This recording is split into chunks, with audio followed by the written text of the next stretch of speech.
Olivier Faure, bonjour. Bonjour. Secrétaire général du Parti Socialiste, député de Seine-et-Marne. Nous allons évidemment revenir sur la situation sanitaire, sur la fin de vie, en débat au Parlement. Mais je voudrais commencer avec de la politique, parce que finalement, les Français aiment la politique. On ne parle pas suffisamment de politique. Rappelons que dans 15 mois, nous allons élire un président de la République, lequel ou laquelle. Ou une présidente. Oui. Ou une présidente, j'allais le dire.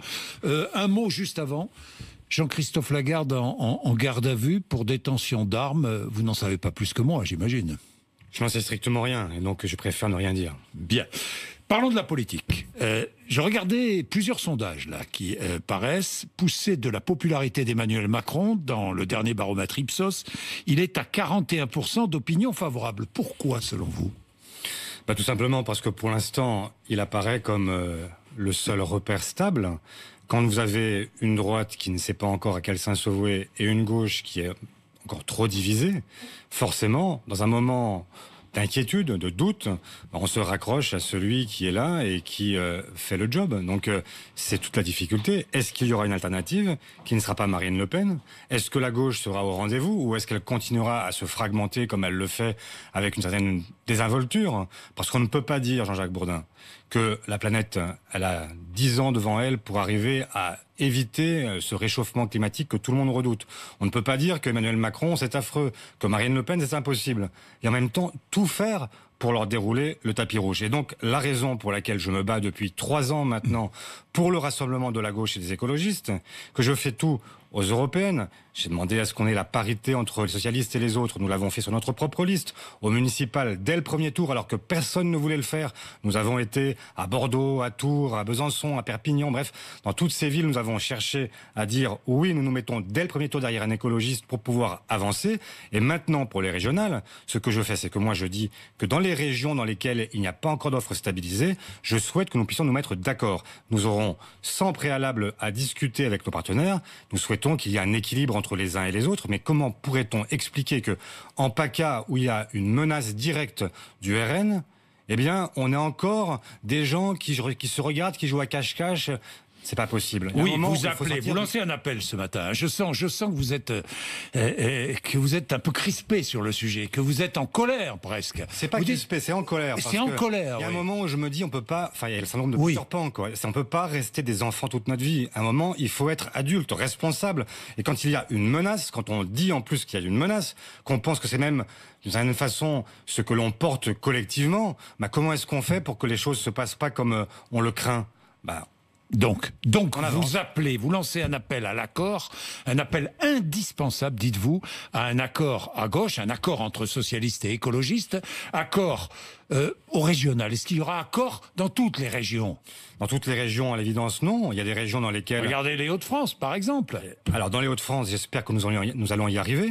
Nous sommes, en réalité, tout près de l'accord et nous avons accepté l'idée de ne pas être tête de liste. Donc accord avec la France insoumise aussi. Avec les insoumis, les communistes, les Verts, avec toute la gauche et les écologistes. Et qui sera la tête de liste ?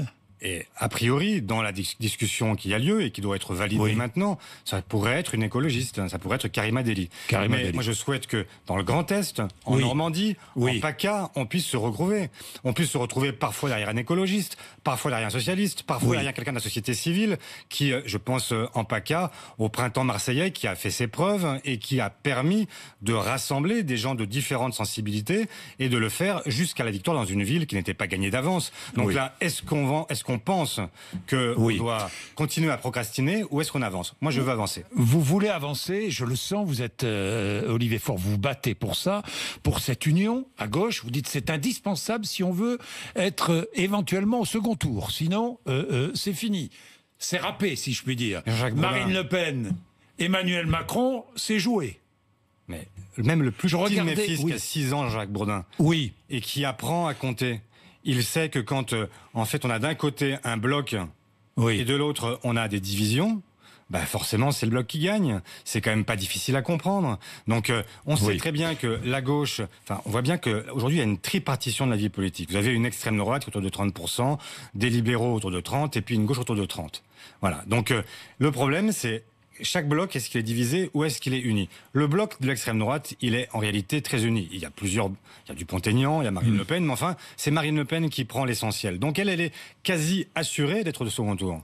Après, il y a un débat entre les Républicains et Emmanuel Macron pour la droite libérale. Vous pensez que Nicolas Sarkozy va soutenir Emmanuel Macron? Écoutez, vous lui poserez la question. Moi, je n'en sais rien. En fait, je vois bien qu'ils ont des politiques assez proches, mais la réalité, c'est que je n'en sais rien. Donc, je ne dis rien.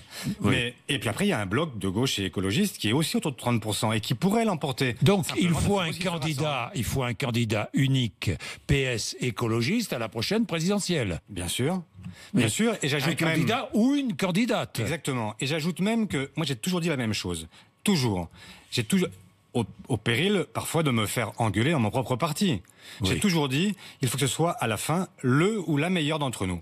Sous-entendu, ça peut être quelqu'un... Qui va déterminer? On verra, le moment venu, le processus qui convient à tout le monde. Il y a plusieurs formules possibles, mais l'objectif... Pas de primaire, quand même, si? Moi, je suis personnellement plutôt contre. Mais si c'est la seule façon d'y arriver, ce sera des primaires. Simplement, ce que je dis, c'est qu'il faut qu'à la fin, on se détermine sur le ou la meilleure. Et quand j'entends Julien Bayou qui dit... il y a un plan A, c'est un écologiste, il n'y a pas de plan B. Dans ces cas-là, en fait, le vrai plan, c'est le plan C. Ce sera le plan le plan Anne Hidalgo, quoi. Non, le plan C, ce sera en fait le plan Marine Le Pen et le plan Emmanuel Macron. D'accord, mais votre plan, vous, c'est Anne Hidalgo. C'est la meilleure des candidates. Même si dans les sondages, c'est pas terrible en ce moment, mais ce serait la meilleure des. Et sont les sondages de côté pour l'instant. Nous n'avons pas commencé la campagne électorale. Oui. Si vous me demandez quelle est ma préférence à moi, je suis socialiste. Je préfère que ce soit une socialiste qui soit la candidate commune. Mais j'accepte de prendre mon risque. C'est-à-dire que j'accepte l'idée que ça puisse ne pas être nous. Mais ça suppose que chacun joue le jeu. Si tout le monde dit c'est moi ou c'est personne, eh bien, dans ces cas-là, ce sera personne. Et ce sera ou tout le monde. Et tout le monde, ça veut dire que nous ne serons pas au second tour. Et ça veut dire que ce sera la 3e fois en 20 ans que la gauche et les écologistes ne seront pas présents à ce second tour de présidentiel. C'est plus une exception, ça devient la règle. Olivier Faure, 48 sondages, et là, 48% des Français pense que la victoire de Marine Le Pen est probable à la présidentielle. Elle n'a jamais atteint de tels chiffres. C'est vrai? Elle est probable, cette victoire? Je dis probable. Hein. Elle est possible. Elle est possible. Maintenant... Vous, il n'y a pas d'ambiguïté. Si vous vous retrouvez, malgré vos efforts, au second tour avec Marine Le Pen et Emmanuel Macron, il n'y a pas d'ambiguïté pour vous? Vous votez Macron? Il n'y a aucune ambiguïté. S'il y a bien un parti politique qui n'a jamais été absent de ce rendez-vous-là, au péril de même sacrifier ses propres élus. En PACA, dans les Hauts-de-France, dans le Grand Est, nous avons sacrifié nos propres élus pour permettre la victoire des Républicains face à Marine Le Pen. Et donc, ça a toujours été notre point de vue, nos principes, parce que nous ne transigeons pas avec nos valeurs. Donc, mais maintenant, la question pour moi, elle est d'abord d'éviter cette catastrophe. Et donc d'éviter surtout qu'on ait cette gauche qui continue à s'éparpiller et qui ne comprend pas qu'elle pourrait être au second tour et qui fait tout pour ne pas y être. Le faux pas d'Anne Hidalgo sur le confinement à Paris vous a surpris? Je crois qu'elle s'est expliquée. Oui, ça vous a un peu surpris, non? Je ne sais pas. Moi, je crois avoir compris qu'elle n'a jamais proposé le reconfinement, et donc elle a fait des propositions qui sont dans le débat public, et c'est plutôt sain qu'on ait un exécutif qui rentre en débat avec les exécutifs locaux. Proportionnel aux législatives de 2022, trop tard, a dit hier le président de l'Assemblée nationale. Donc, si j'ai bien compris, c'est terminé. Vous n'étiez pas très favorable à la proportionnelle. Moi, je suis favorable à l'idée qu'on puisse débattre d'un mode de scrutin quand on le lie à une réforme constitutionnelle. Je suis pour une évolution des institutions de la Ve République. Je pense que la présidence jupitérienne, c'est fini. On en a assez soupé. Elle a été hyper-présidente sous Nicolas Sarkozy. Elle a été jupitérienne sous Emmanuel Macron. Et qu'on en a vu les limites. On ne peut pas avoir un homme ou une femme qui décide pour tout le monde. Donc il faut un équilibre entre un mode de scrutin et puis des institutions. Et par ailleurs, c'est vrai que personnellement, je suis attaché à l'idée qu'on se fasse élire sur son nom, que les électeurs puissent choisir. Imaginez qu'on ait des listes départementales ou régionales. Le chef de parti que je suis sera toujours réélu. Je serai tête de liste dans mon département. Donc, compte tenu de ce qu'est le score du Parti socialiste, je serai à chaque fois désigné et à chaque fois élu. Et donc, il y a des gens qui ne seront plus jamais sanctionnables par leur électorat. Je trouve que c'est dommage. Continuons à parler du travail législatif. Le référendum climat, le Sénat ne veut pas de la modification constitutionnelle proposée. Là encore, ce référendum est mal parti. Mal parti. La loi climat, vous la voterez ou pas? On va voir ce qu'elle donne au final. Oui. Moi, je préfère... C'est presque ce que vous savez aujourd'hui. Oui. Pour l'instant, c'est insuffisant. Il y a beaucoup de sujets sur lesquels, en fait, le gouvernement est plutôt sur le reculoir. Moi, je souhaite qu'on aille jusqu'au bout, qu'on se pose les bonnes questions et qu'on n'ait pas, en fait, en permanence, une communication qui ne correspond pas à ce qu'est la réalité. Et donc, dans ce quinquennat, on aura souvent entendu parler d'écologie, de la planète Greta Thunberg, et puis au pied du mur, sur les néonicotinoïdes, sur le glyphosate, eh bien, sur tous ces sujets-là, on a toujours vu le gouvernement reculer. Donc je souhaite qu'on puisse avancer. Au Sénat aujourd'hui, proposition de loi socialiste sur la fin de vie. Il s'agit de conforter le droit de bénéficier de l'aide active à mourir. Je sais que vous êtes très attaché à ce sujet. Vous avez beaucoup réfléchi. Paulette Guinchard, membre du Parti socialiste, ancienne secrétaire d'État chargée des personnes âgées, dans le gouvernement Jospin, a décidé de la date de sa mort. Elle est allée en Suisse, où l'on pratique le suicide assisté. Que souhaitez-vous pour la fin de vie? Je souhaite, Jacques Bourdin, que chaque homme, chaque femme, face à sa conscience, puisse faire son choix en toute liberté. Je ne souhaite pas imposer un nouveau modèle. Je ne souhaite pas dire à celles et ceux qui pensent que il faut aller jusqu'au bout de ses forces. Je ne souhaite pas leur imposer le suicide assisté. Je ne souhaite pas leur imposer l'euthanasie. Et je comprends très bien qu'il y ait des convictions différentes. Et d'ailleurs, je n'emploie jamais l'expression le droit de mourir dans la dignité, parce que je pense que la dignité est une affaire personnelle et qu'il n'y a pas de mort plus ou moins digne. Il y a simplement une liberté qu'il faut accorder. Dans un pays qui se veut laïque, où rien ne devrait dominer notre propre choix, il n'y a pas un État qui aurait une morale à imposer à ses habitants. Donc, il y a ses citoyens. Et donc, moi, je souhaite qu'on ait cette grande loi de liberté et que chacun, face à la maladie, face à la souffrance, eh bien, puisse avoir la possibilité de dire « voilà ce que je veux ». La situation sanitaire, Olivier Faure, vous êtes député de Seine-et-Marne, donc en Île-de-France, confinement prolongé ce week-end à Nice, confinement prolongé à Dunkerque pour 3 week-ends. Les élus de Dunkerque, de Nice protestent en disant « mais il y a 2 poids 2 mesures dans ce pays. À Dunkerque, à Nice, on confine, et en Île-de-France, on ne confine pas. Pourquoi ? Est-ce qu'il y a 2 poids 2 mesures, une inégalité territoriale ? Il y a des territoires différents et il y a des réponses différentes selon les territoires. Alors donc vous comprenez le gouvernement? Ah ben, bien sûr, là, sur ce point particulièrement, oui, je comprends le gouvernement. Pourquoi? D'abord, y compris, je me rappelle que les élus dans ces territoires que vous venez de mentionner, à Nice, à Dunkerque, etc., ont posé la question, ont souhaité en fait des mesures plus restrictives compte tenu de ce qu'était le taux d'incidence dans leur département. Là, à Nice, ils protestent. Désormais, ils protestent. Oui. Ils n'ont pas toujours protesté. Non. Voilà. Donc, on a effectivement eu, au départ, une discussion. Et ce que j'observe, comme chacun d'entre vous, c'est que les modes de vie, que la façon d'habiter la ville, la densité, la capacité de résilience, notamment hospitalière, est différente d'un territoire à l'autre. Et donc, il faut tenir compte de ces spécificités pour pouvoir avoir la réponse la plus adaptée et qui soit aussi la plus acceptable. Regardez aussi ce qui se passe avec nos jeunes. Est-ce qu'on va continuer 1 an après à continuer à les confiner? Je ne veux pas dire qu'il y a un rapport trop direct entre les risques qu'on observe partout en France et le confinement, mais malgré tout, il faut quand même se poser des questions sur l'impact psychologique, psychique. Et donc, il faut mesurer l'ensemble de ces éléments-là et prendre les décisions qui s'imposent quand elles s'imposent. Pour l'instant, il me semble que nous pouvons encore essayer de tout faire pour éviter le confinement en région parisienne, où ça aurait des conséquences à tout point de vue.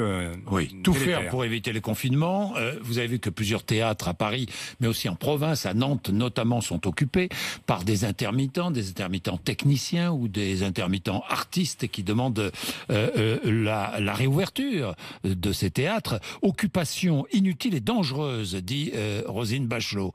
Inutile et dangereuse ? Je ne la comprends pas. Parce qu'il y a une étude qui vient de sortir et qui fait apparaître le fait que les lieux culturels sont typiquement les lieux où la menace virale est la moins forte. Donc, on a ouvert les supermarchés, je comprends bien, il faut manger tous les jours.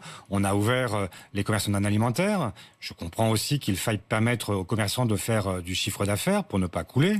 Mais je ne comprends pas pourquoi les lieux culturels, qui sont des lieux où les jauges sont plus faciles à faire respecter, où on est assis, où on a des distances et des gestes barrières qui sont plus facilement observables, je ne comprends pas quelles sont les raisons qui maintiennent ces lieux clos. Je souhaite leur réouverture dans des conditions qui soient des conditions évidemment de sécurité. Mais ça ne peut pas être en fait le parent pauvre et la victime expiatoire pour dire qu'on fait quand même quelque chose.